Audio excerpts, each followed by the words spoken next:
보십시오. 내가 오늘 당신들 앞에 복과 저주를 내놓습니다. 오늘 내가 당신들에게 명하는 주 당신들의 하나님의 명령을 귀담아 듣는 사람은 복을 받을 것이며, 주 당신들의 하나님의 명령을 귀담아 듣지 않고 오늘 내가 당신들에게 명한 그 길을 떠나 당신들이 알지 못하는 다른 신들을 따르는 사람은 저주를 받을 것입니다. 신명기 11장 26절에서 28절 말씀. 오늘 함께 나눌 말씀은 신명기 11장입니다. 신명기 11장에는 이스라엘 백성을 향한 모세의 여러 가지 당부의 말씀이 등장합니다. 가장 먼저 등장하는 이야기는 이스라엘 민족이 반드시 기억해야 할 것들에 관한 것입니다. 모세는 하나님과 이스라엘 민족이 가장 끈끈했던 시절의 이야기부터 꺼내놓습니다. 그 시절은 바로 출애굽 당시입니다. 모세는 하나님께서 이스라엘 민족을 이집트로부터 구해내기 위해 행했던 갖가지 기적과 표징들을 말해줍니다. 그리고 이어서 이집트 군대를 따돌리고 홍해를 가른 사건과 또 광야에서 있었던 다양한 일들, 그리고 마지막으로 모세와 아론에게 반역했다가 하나님의 진노를 샀던 고라와 다단, 아비람의 반역 사건을 이야기해 줍니다. 그리고 이어서 모세는 이스라엘이 차지하게 될 땅인 가나안에 관해 이야기를 해 줍니다.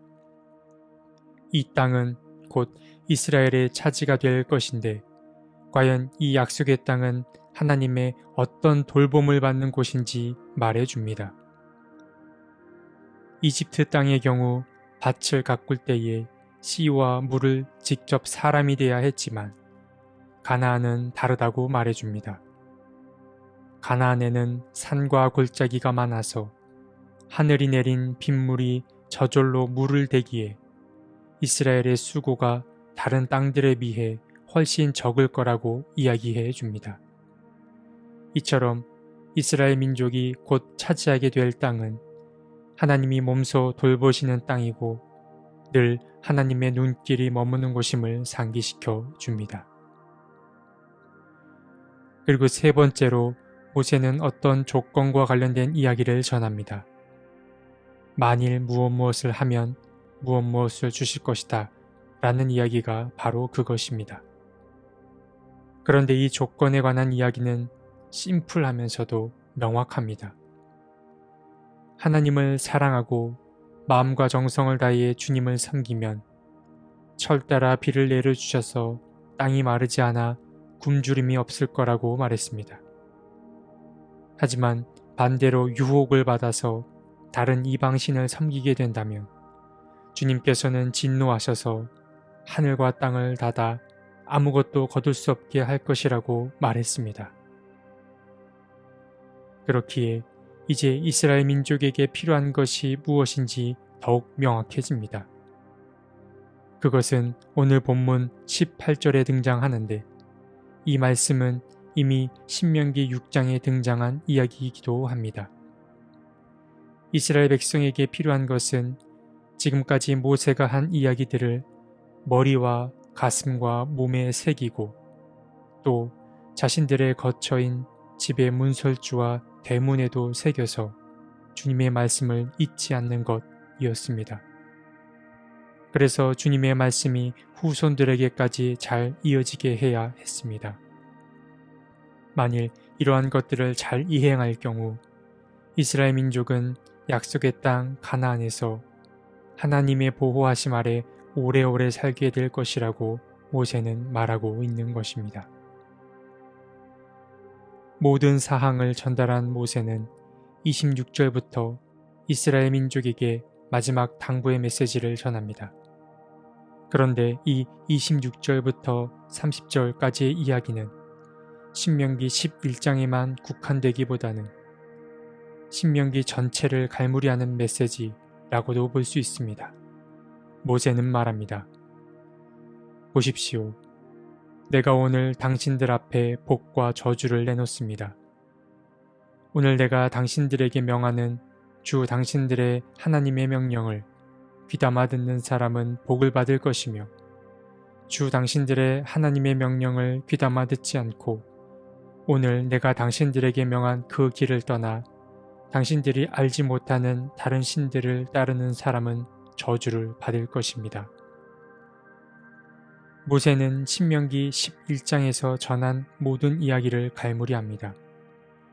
주님의 말씀을 귀담아 듣는 사람은 복을 받을 것이며 주님의 명령을 듣지 않고 주의 길을 떠나 이방신을 섬기게 될 경우 저주를 받게 될 것이라고 말했습니다. 이 말은 당신들 앞에 놓인 복과 저주 가운데 하나를 택하라는 강력한 촉구의 말씀이라고도 볼 수 있습니다. 오늘 말씀을 보면 이스라엘 민족의 번영은 전적으로 계명 이수에 달려 있음을 알 수 있습니다. 이스라엘 백성들 앞에 아직 가지 않은 길이 놓여 있는데 그들이 어떤 마음으로 발걸음을 옮기느냐에 따라 그 길의 향방이 정해지는 것입니다.